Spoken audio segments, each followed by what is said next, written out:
for all of us. It's about predicting where the consumer is going and getting half of it right. One of the things we want to do is create ads that don't suck. Embracing change creates great possibility. I'm Alan Hart, and this is Marketing Today. Today on the show, I've got Tom Goodwin, author of Digital Darwinism, subtitled Survival of the Fittest in the Age of Business Disruption. Tom and I talk quite a bit about his new book, Digital Darwinism, as well as content in the book, from how the world has changed with digital technologies to what hasn't changed, frankly, and how consumers consume things that they do every single day, to why management consultants probably aren't the best solve for businesses today looking to change how they do things, the role of empathy and imagination in designing new methods to disrupt and evolve your business over time, as well as much, much more. I hope you enjoyed this conversation with Tom Goodwin. Well, Tom, welcome to the show. Thanks for having me. Well, at first, I should say congrats on publishing Digital Darwinism. Thank you.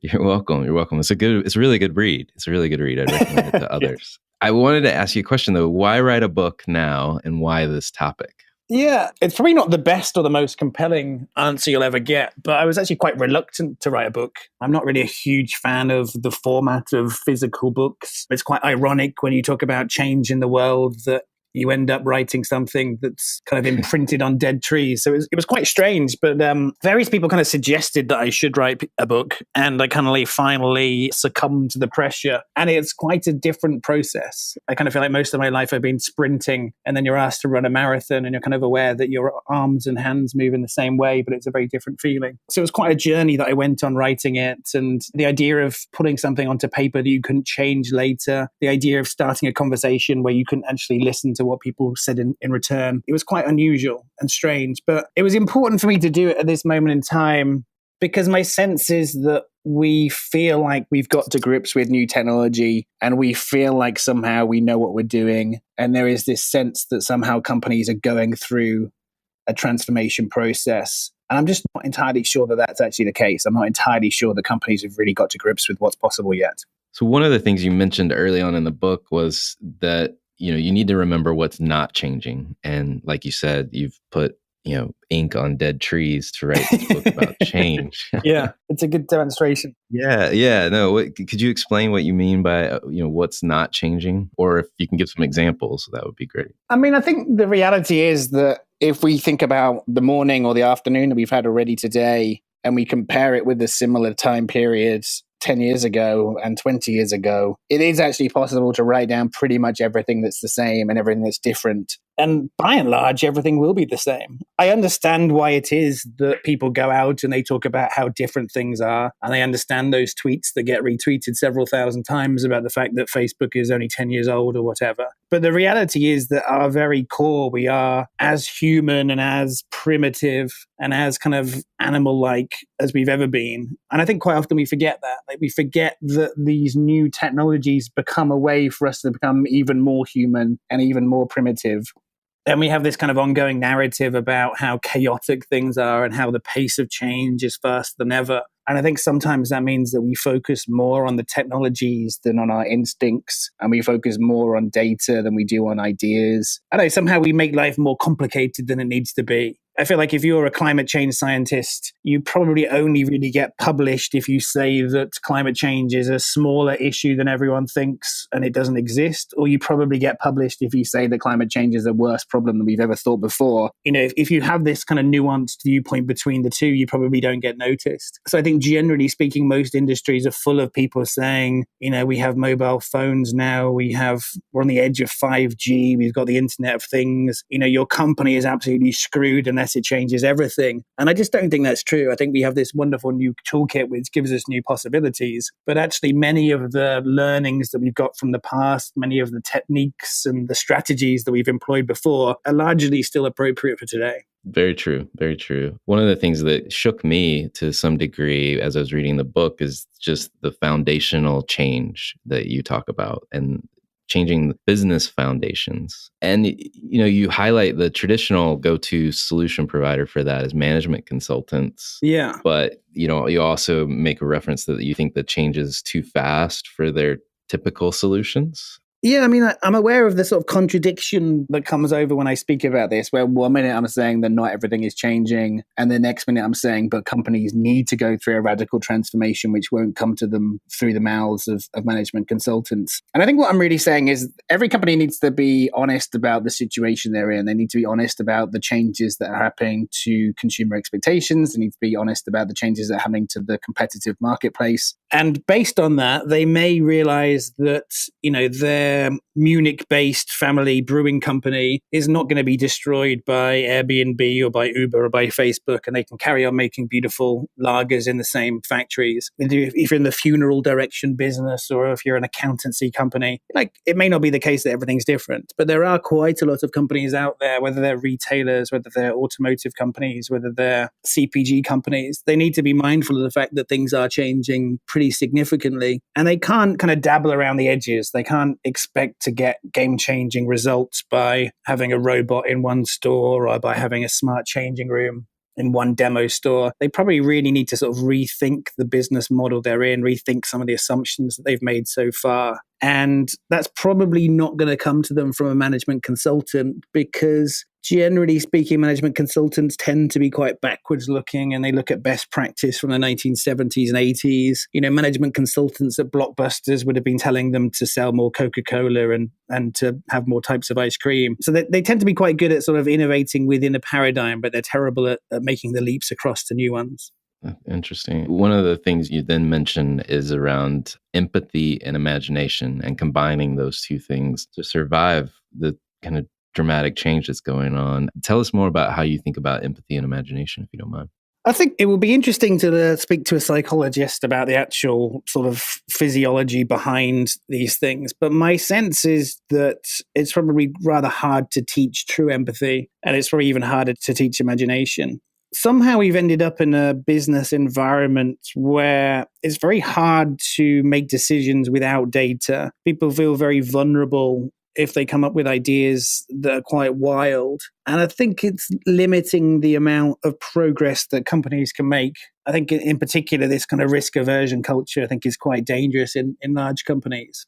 So I'd really like us to appreciate that some people in the world of marketing and business may just be extremely empathetic, and they may make extremely good decisions, and they may just be kind of instinctively good at their jobs. And I mean, in theory, we are all in this industry because we have succeeded for many years in a row, and we must have good judgment. And I just wish somehow we could have more faith in people's ability to make decisions, perhaps with too little data, perhaps purely based on instinct, perhaps just by imagining themselves in different people's situations. Because I think we'll get to a better place if we do that. Well, it's this weird dynamic. We were just talking about management consultants and kind of the incrementality, if you will, of their solutions. And then the imagination and empathy kind of pushing the boundaries potentially, or in combination, pushing the boundaries of where you could take your company. Yes. We tend to favor quite boring solutions. So right. And we don't often understand the questions particularly well. So, I mean, a good case would be the kind of new high-speed rail link they're talking about building in the UK between London and the north of England. And I don't think anyone really knows why they're supposed to be doing this. Are they doing it because they're trying to spread the wealth from the southeast? Are they doing it because they're doing so to move jobs to the north? Are they hoping that companies relocate to the north? Because I don't know, they're about to spend nearly £100 billion on this thing that no one quite understands what problem it solves. And then based on a real understanding of what it's actually about, it may be that spending that money on fiber internet would be better, or spending it on better schools would help boost the economy. And that's both the practical example, but also a sort of metaphor on the degree to which we tend to sort of favor quite boring and expensive and safe solutions that are tangible, rather than realizing that it's small little moments of genius that aren't necessarily expensive that can create huge kind of returns on investment. Right. Right. Well, I mean, if we use that example, you also take on, I don't know if this is an appropriate way to describe, but take on Clayton Christensen's theory of disruption. So, in this example of the high-speed rail, instead of moving the people, move their ideas, right? Yeah. Faster. Do you feel that, I guess, two questions buried in this. One is, do you disagree with Clayton Christensen's theory of disruption or push back on it? And then, you talk a lot about paradigm shifts. So I think it works into this question.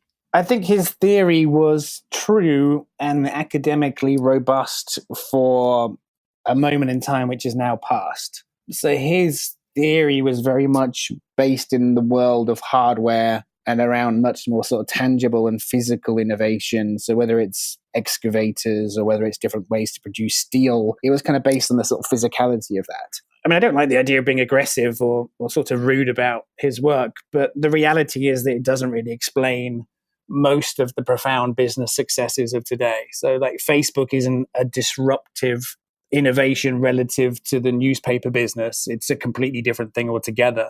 Tesla is not a cheaper car that has undermined other automotive manufacturers by employing cheaper technology. It's a much better way to get from A to B that operates in a radically different way. So whether you look at the iPhone relative to phones that came out before, whether you look at Airbnb, which is not really cheaper than hotels, I mean, his theory was very much based on the idea that somehow there is this leap to a different way of doing things, which employs a different sort of process and different machinery and different materials in such a way that it's so much cheaper than what happened before, that people leap to the cheaper solution. And quite simply, most of the things that we use today are not cheaper, they're just better. So my kind of theory is based on this idea of a kind of design funnel. And the idea is that you have criteria, which as an industry you use to refine what you've done before.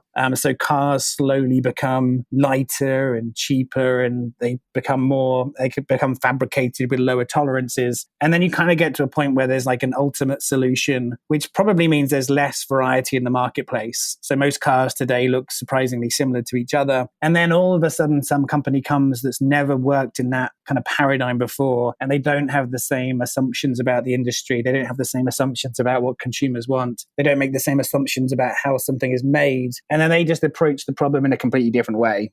So you can look at the Dyson vacuum cleaner as being a good example of this, where until the Dyson vacuum cleaner came out, most vacuums were about $100 to $200. They all remarkably similar. And then along comes this item that's actually about 4 times the price, has a massive profit margin, and it's made by a company that's making a vacuum cleaner for the first ever time. So my kind of theory is very much about new entrants seeing things in a different way and challenging all of those assumptions. So whether it's Tesla's first car, whether it's Facebook's first media property, whether it's Amazon's first store, we tend to find that the first people to approach something in a new way are the ones that really, really unlock significant value in a new system. So banks probably need to be less worried about other big banks and more worried about insurgent startups. Whether you're a hotel chain that should have been scared of Airbnb, you just need to kind of look about your competitors in a different way, I think. Where would you say a company should start? Let's say I'm feeling nervous, right, about the future.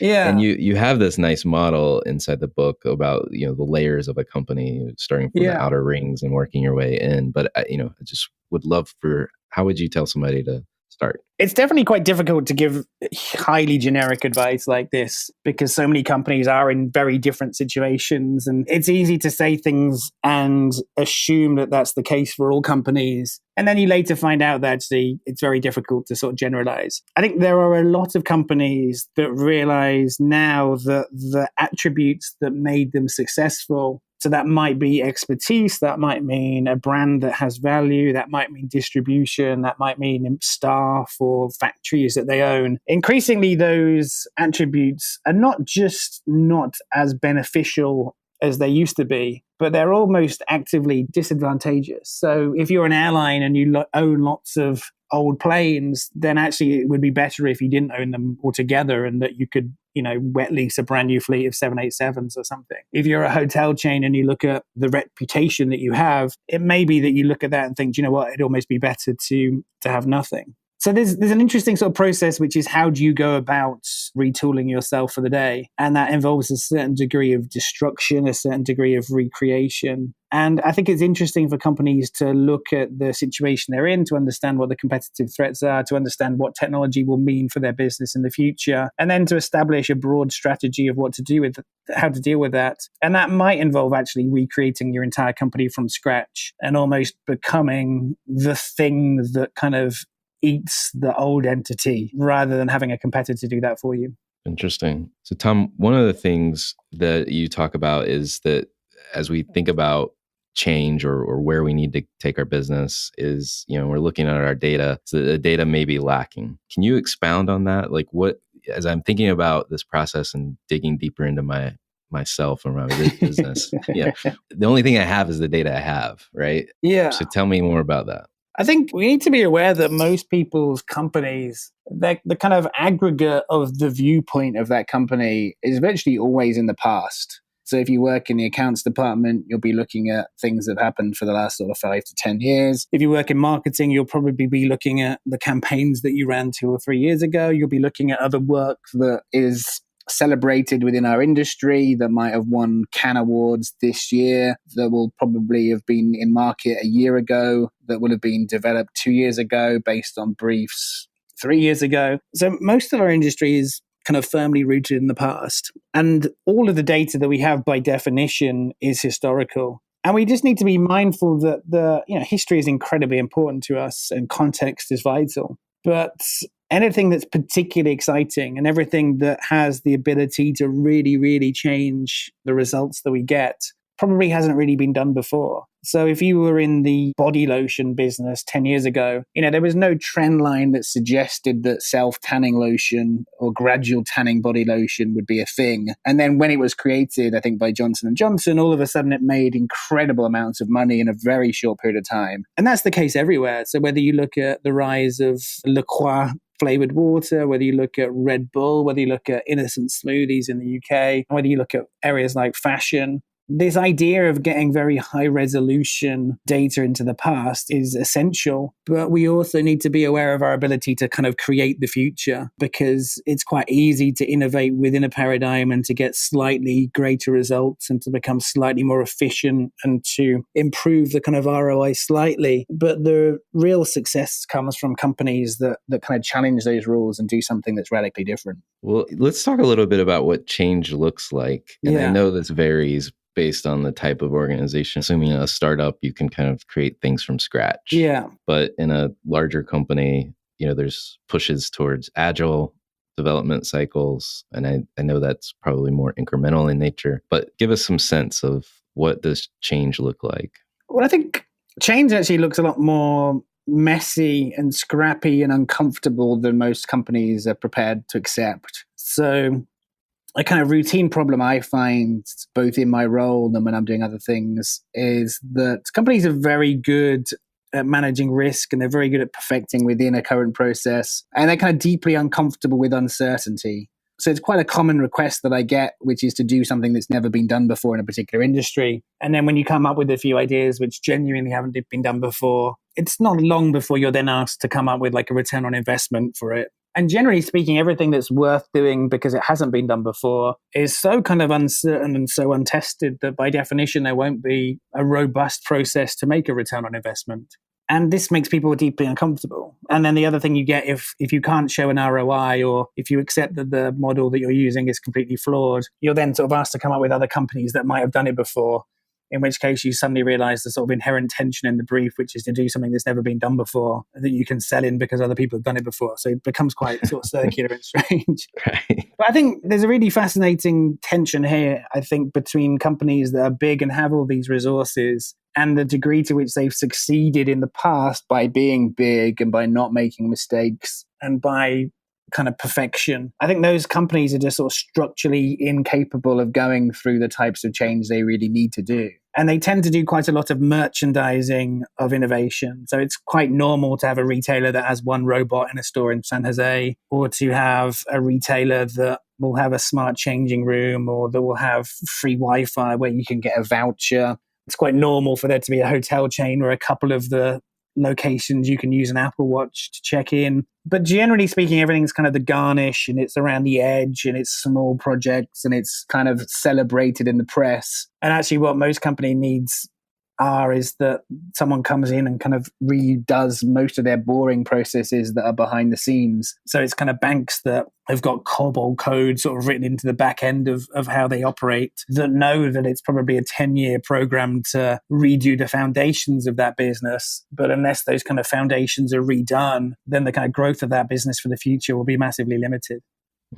Well, we're speaking of different industries now, retail, banking, et cetera. Are there industries or companies where you see big opportunities for digital Darwinism? Insurance, for me, as I was reading the book, seemed like one that's ripe for this change. But yeah, it depends on your viewpoint. So if you're an incumbent business, there are certain places where I think you're more vulnerable than others. It sounds like a cliche, but the internet is kind of this wave of change that kind of spreads out. And I think that kind of wave is going to hit various different industries next. I think retail is obviously one that's suffering at the moment due to the rise of e-commerce and the kind of difficulty in the unit economics of making e-commerce work unless you've constructed yourself for that paradigm. So retail is an obvious one. Things like insurance will be interesting to see. I think banking is a fascinating one. I think if you were to recreate the concept of banking today, your starting point would not be a kind of marble building on every main street. It would be some kind of fantastic payment processing software, which is much, much more efficient than what exists already. I think TV is fascinating. I'm aware that most legacy TV companies seem terrified by change and they're kind of deliberately not changing together. So their business models are not disrupted. I can't remember if I said it before, but the car market, I think, is going to undergo huge change quite soon as well.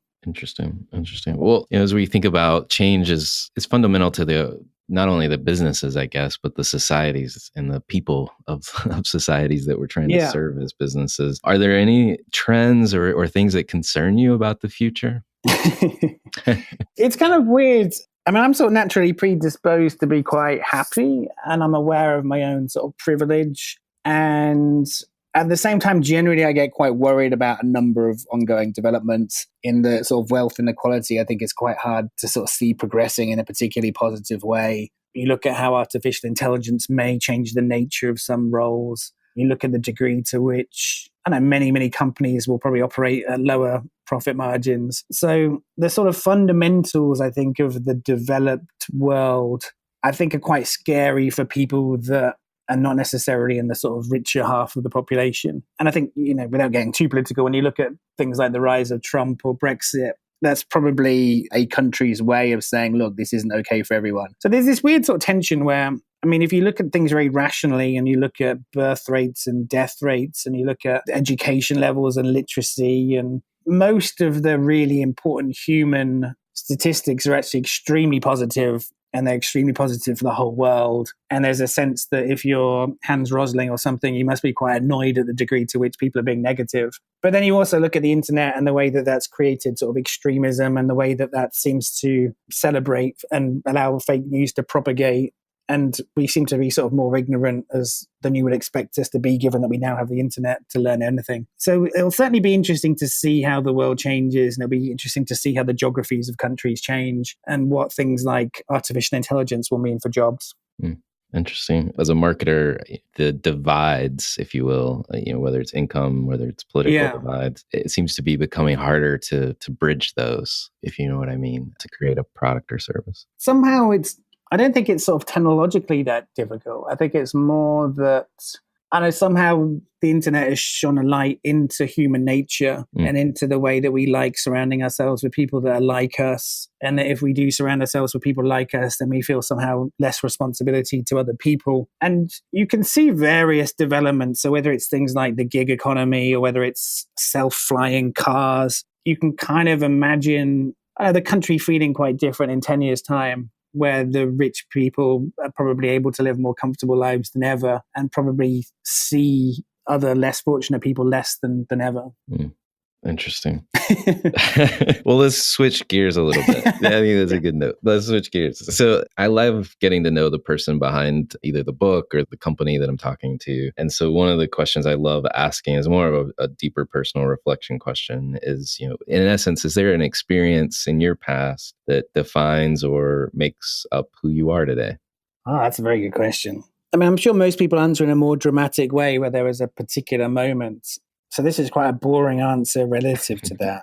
I mean, there are two things. Is one, the way I was brought up by my parents. They were quite subversive people who are extremely sort of smart, not massively ambitious in terms of their career, and quite sort of liberal people. So the degree to which I have this quite sort of cheeky, quite sort of challenging personality, I think comes massively from the kind of values that they sort of gave me. The other thing is the kind of process of going to university and studying quite an unusual degree was quite significant for me. So I studied architecture, but also structured engineering at the same time. And it meant that my day would cover everything from the kind of Euler-Bernoulli equation in structural engineering, which was very sort of logical, or sort of discrete mathematics or imaginary numbers. And then the other half of my day might include life drawing or sort of writing poetry or something.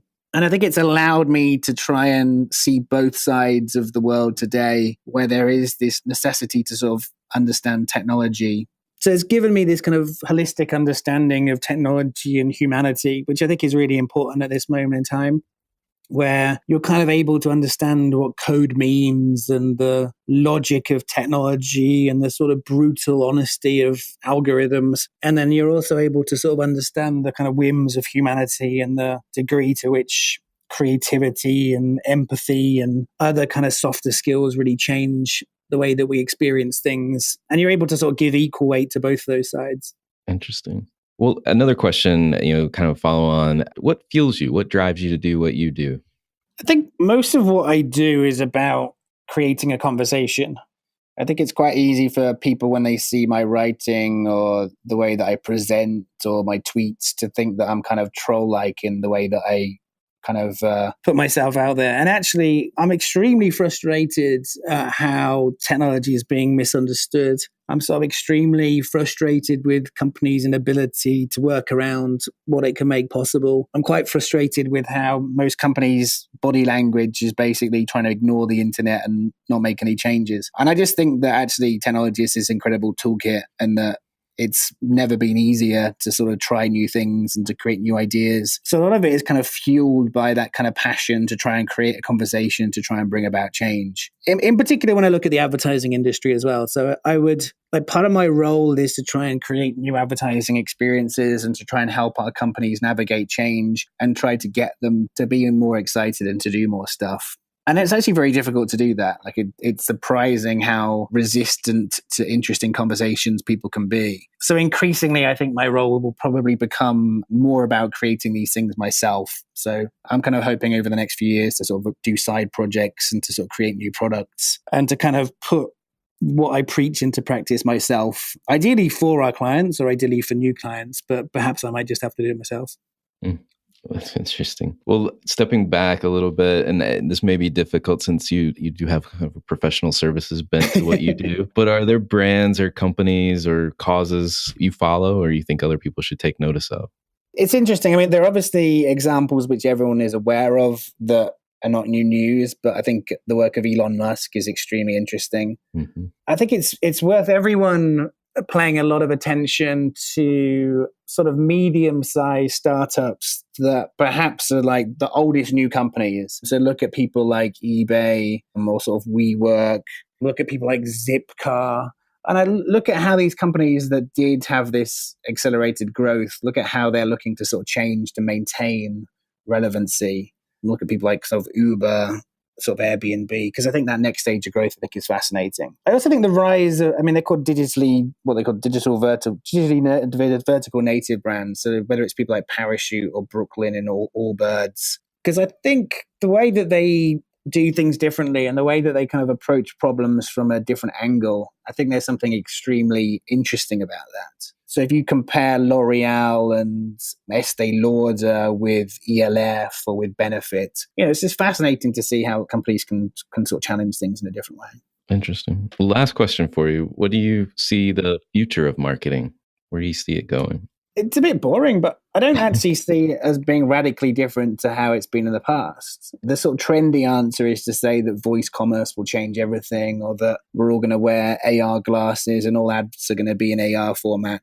A couple of things. I don't really see any new technology happening that soon, which will ultimately take over our mobile phones. I don't think our media consumption will change that much from how it is today. I think we need to get to grips with what we've already got.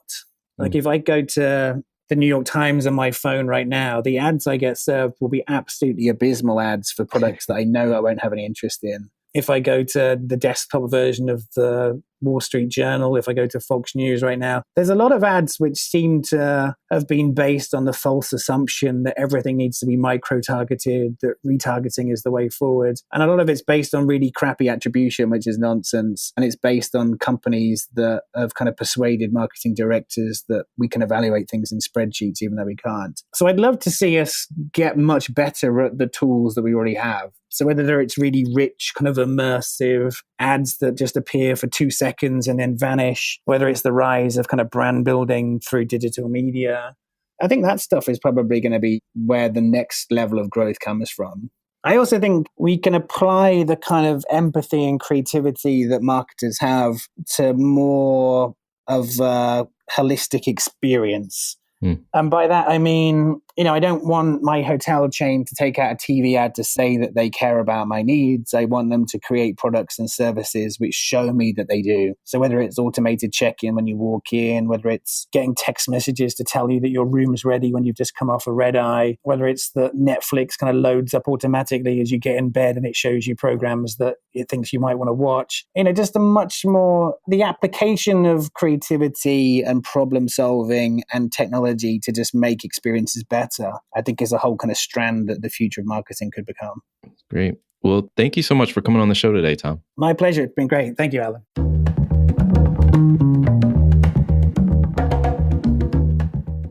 Marketing Today is brought to you by Atomic. Atomic focuses on unleashing the growth potential for clients we serve.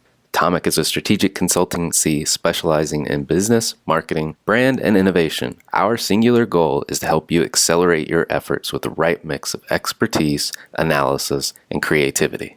Check us out at atomic.com, ATOMCK.com. Hi, it's Alan again.